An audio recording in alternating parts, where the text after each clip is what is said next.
Hello everyone, welcome to our channel law Veda. This is C Anjali. Last video में हमने देखा था वारंट ट्रायल का कॉन्सेप्ट। इस वीडियो से हम स्टार्ट करने जा रहे हैं समन ट्रायल का कॉन्सेप्ट। समन ट्रायल का कॉन्सेप्ट हमें चैप्टर 21 में गिवन है और ये गिवन है हमें सेक्शन 274 से लेकर 282 तक। तो हमें याद है समन ट्रायल कौन सी ट्रायल होती है, जहां ऑफेंस इस टाइप का होता है जिसकी पनिशमेंट 2 ईयर से लेस होती है। अगर पनिशमेंट जो है वो 2 ईयर से लेस है तो उस सिचुएशन में क्या होगा, समन ट्रायल होगा। तो समन ट्रायल का क्या प्रोसेस होता है? समन ट्रायल का भी वही प्रोसेस होता है जो वारंट ट्रायल का होता है। मतलब जो हमारा एक्यूज पर्सन है वो क्या करेगा, वो मजिस्ट्रेट के सामने प्रेजेंट होगा। अब जब ये मजिस्ट्रेट के सामने प्रेजेंट होगा तो मजिस्ट्रेट इसको बताएंगे कि आपने क्या ऑफेंस किया है, आप पर किस चीज की एक्यूजेशन लगी है। ऐसे बताने के बाद मजिस्ट्रेट एक्यूज पर्सन से पूछेंगे क्या आप गिल्टी प्लीड करते हो। तो इसके पास दो ऑप्शन होंगे, या तो ये कहेगा हाँ मैं गिल्टी प्लीड करता हूं, या फिर ये कहेगा नहीं मैं गिल्टी प्लीड नहीं करता। अगर यहाँ पे ये गिल्टी प्लीड कर लेता है तो यहाँ पर मजिस्ट्रेट के पास डिस्क्रिप्शन आ जाएगी कि वो उसको आगे ट्राई करे केस को ना करे। मजिस्ट्रेट को लगेगा कि किसी प्रेशर में अपने आप को गिल्टी प्लीड कर रहा है तो मुझे आगे ट्रायल कंडक्ट करना चाहिए, तो वो कर सकता है, नहीं तो इसको कन्विक्ट भी किया जा सकता है। तो ये डिपेंड करेगा मजिस्ट्रेट पर। लेकिन ऐसी सिचुएशन में अगर वो गिल्टी प्लीड नहीं करता तो आगे हमारा ट्रायल किया जाएगा। क्या होगा, हमारा आगे ट्रायल प्रोसीड होगा। तो जब आगे ट्रायल प्रोसीड होता है तो क्या हो रहा था, हमारे वारंट ट्रायल में चार्जेस फ्रेम हो रहे थे। क्या हो रहा था, चार्जेस फ्रेम हो रहे थे फॉर्मली। लेकिन हमें याद रखना है कि समन ट्रायल में चार्जेस फ्रेम नहीं होंगे, फॉर्मली। इनफॉर्मली करने हैं ठीक है, लेकिन फॉर्मली जो है चार्जेस फ्रेम नहीं होंगे। बस यही डिफरेंस है हमारा समन ट्रायल में और वारंट ट्रायल में। तो यहाँ पर चार्जेस का फॉर्मली फ्रेमिंग नहीं होता। अब हमारा सीधा ट्रायल स्टार्ट हो जाएगा। और जब ट्रायल स्टार्ट हो जाता है तो हमें पता है क्या होता है, क्या होता है, प्रोसिक्यूशन के विटनेस और एक्यूज पर्सन के विटनेस को बुलाया जाता है।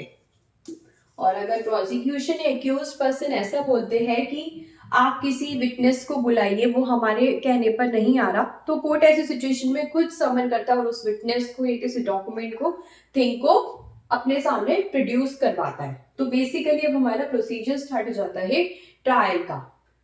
तो जब प्रोसीजर स्टार्ट हो गया तो विटनेसेस आ गए, दोनों साइड की आर्गुमेंट्स को सुन लिया मजिस्ट्रेट ने। फाइनली हमारे मजिस्ट्रेट क्या करते हैं, अपना जजमेंट देते हैं। मतलब या तो वो एक्यूज करेंगे या फिर वो कन्विक्ट करेंगे। तो वो एक्विट करेंगे या फिर कन्विक्ट करेंगे। तो जैसे मजिस्ट्रेट को लगेगा एज पर सिचुएशन वो एक्विट कर सकते हैं या फिर कन्विक्ट कर सकते हैं। तो सेम प्रोसेस हमारा वारंट ट्रायल वाला यहां भी फॉलो होगा। तो ये जो बात है हमारी कि ये 274 बताता है, सेक्शन 274 कि मजिस्ट्रेट के सामने उसे प्रोड्यूस किया जाएगा और उसे पूछा जाएगा कि आप गिल्टी प्लीड करते हो कि नहीं करते। फाइनली अगर कन्विक्शन होगी तो वो होगी हमारी अंडर सेक्शन 275। 275। अच्छा, तो अब हमने पूरा का पूरा प्रोसीजर देख लिया।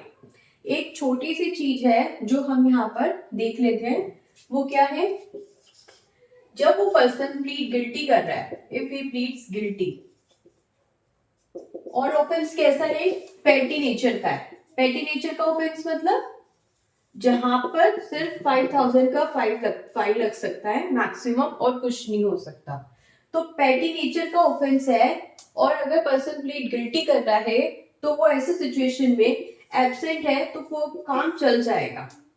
मतलब मजिस्ट्रेट ने एक्यूज पर्सन से पूछा कि क्या आप प्लीड गिल्टी करते हो, एक्यूज ने कहा हाँ, तो कुछ ना कुछ फाइन लगेगा। क्यों, क्योंकि ऑफेंस जो है वो पेटी नेचर का है। तो ऐसे सिचुएशन में जो पर्सन एक्यूज है उसके पास दो ऑप्शन है, कि वो या तो मैसेंजर के थ्रू या फिर वो पोस्ट के थ्रू क्या भेज दे, अपना फाइन भेज दे। खुद पर्सनली प्रेजेंट ना हो चल जाएगा, या अपने एडवोकेट के थ्रू ये काम कर सकता है। तो वो क्या करेगा, पोस्ट में भेज देगा, हाँ मैं प्लीड गिल्टी करता हूँ, और जो भी फाइन है वो भी भेज देगा, या अपने एडवोकेट के थ्रू प्रेजेंट हो जाएगा और उसका एडवोकेट उसके बिहाफ पर प्लीड गिल्टी करेगा, साथ ही साथ वो फाइन जमा कराएगा। लेकिन ये सिचुएशन कब होगी, जब अगर ऑफेंस कैसा है, पेटी नेचर का। पेटी नेचर का क्या मतलब होता है, जहां पर पनिशमेंट 5000 से कम की होती है। तो 5005 से कम की पनिशमेंट है, तो ऐसे सिचुएशन में ये प्रोसीजर भी फॉलो किया जा सकता है। तो ये बात हमें कब बताई गई है, सेक्शन 276 में। कहाँ बताई गई है, 276 में।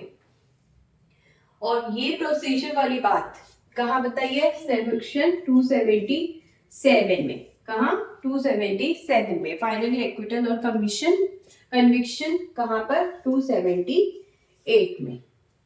तो हमने यहाँ पर कितने सेक्शन देख लिए, 5 सेक्शन हमारे कवर हो गए। 274 ने हमें बताया मैजिस्ट्रेट के सामने एक्यूज्ड पर्सन प्रेजेंट होगा और सारी चीजें मैजिस्ट्रेट उसे बताएगा, आपके ऊपर ये चार्जेस लगे हैं।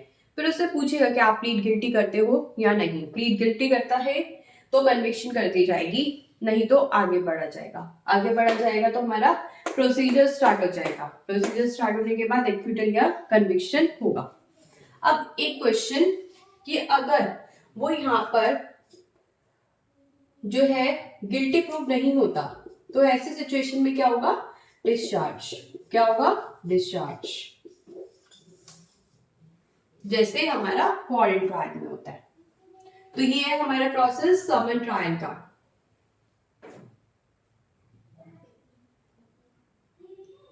अपने आगे के सेक्शन देखते हैं। सेक्शन 279 क्या कहता है, 279 उस सिचुएशन के बारे में बताता है जब कंप्लेनेंट मजिस्ट्रेट के सामने प्रेजेंट नहीं होता। तो जब भी कंप्लेंट आती है मजिस्ट्रेट के पास, तो ऐसे सिचुएशन में मजिस्ट्रेट जो है कंप्लेनेंट को बुलाएगा, तो लेकिन हमारा कंप्लेनेंट उस हियरिंग पे प्रेजेंट ही नहीं होता, तो क्या ऑप्शन बचेगा हमारे मजिस्ट्रेट के पास, कुछ ऑप्शन बचेगा नहीं। उसे क्या करना पड़ेगा, एक्विट करना पड़ेगा। एक्विट किसको करेगा, वो एक्यूज्ड पर्सन को कर देगा। लेकिन ऐसा वो कब करेगा, 30 डेज के बाद। तो हियरिंग पे अगर वो पर्सन नहीं आया तो 30 दिन का टाइम दिया जाएगा कि आप प्रेजेंट हो जाओ। 30 डेज में भी प्रेजेंट नहीं होता तो एक्विटल कर दिया जाएगा। लेकिन अगर मजिस्ट्रेट को लगता है उसके पास कुछ रीजंस है, तो वो इस हियरिंग को एडजर्न भी कर सकता है। क्या कर सकता है, एडजर्न भी कर सकता है। तो ये बात बताई है 279 में। ये बात भी बोली गई है कि अगर मान लो कंप्लेनेंट प्रेजेंट नहीं हुआ, क्यों, क्योंकि उसकी डेथ हो गई थी, तो ऐसे सिचुएशन में भी यही प्रोसेस फॉलो किया जाएगा।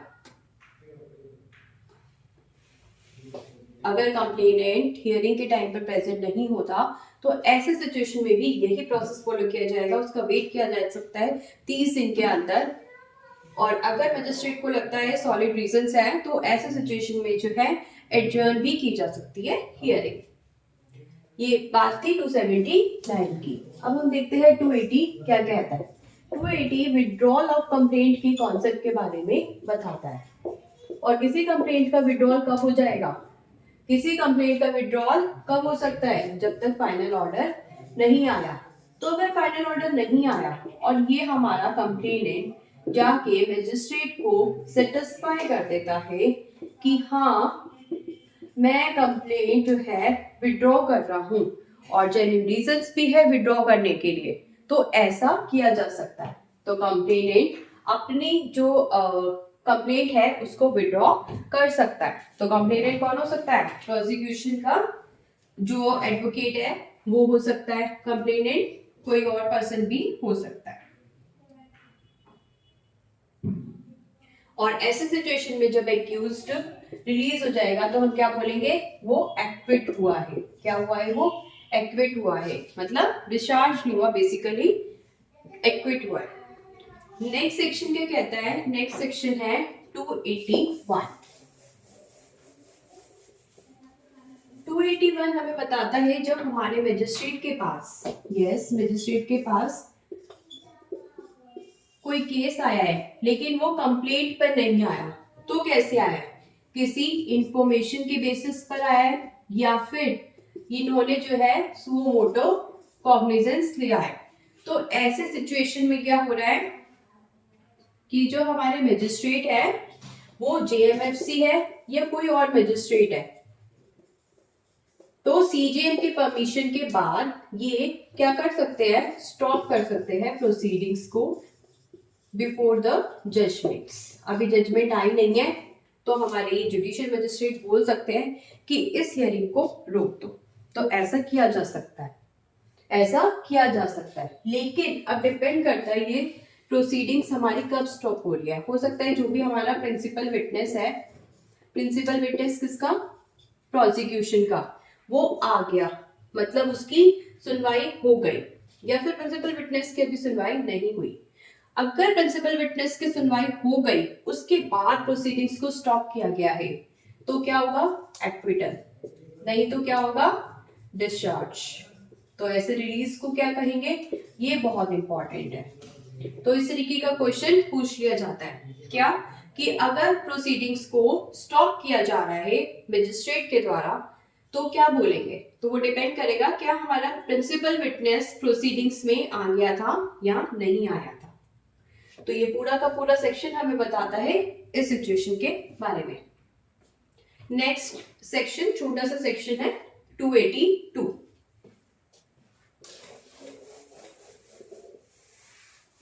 282 क्या कहते हैं, 282 कहता है कोई मजिस्ट्रेट है वो क्या कर रहा था, समन ट्रायल कर रहा था, लेकिन समन ट्रायल करते करते उसे ऐसा लगा कि ये तो वारंट ट्रायल की तरह कंडक्ट किया जाना चाहिए, और ऑफेंस इस टाइप का था जिसकी 6 मंथ से ज्यादा पनिशमेंट है। तो ऐसे सिचुएशन में उस मजिस्ट्रेट के पास ऑप्शन है कि वो उस ट्रायल को वारंट ट्रायल की तरह चला सकता है। तो समन ट्रायल हमारा किस में कन्वर्ट हो जाएगा, वारंट ट्रायल में। कब, जब हमारा ऑफेंस ऐसा है जिसकी पनिशमेंट 6 मंथ से ज्यादा है और मजिस्ट्रेट को लग रहा है कि इसको वारंट ट्रायल की तरह चलाना चाहिए। तो ये था हमारा कंप्लीट चैप्टर 21 जिसमें हमें बताया समन ट्रायल के बारे में। तो नेक्स्ट वीडियो से हम स्टार्ट करेंगे समरी ट्रायल। Thank you.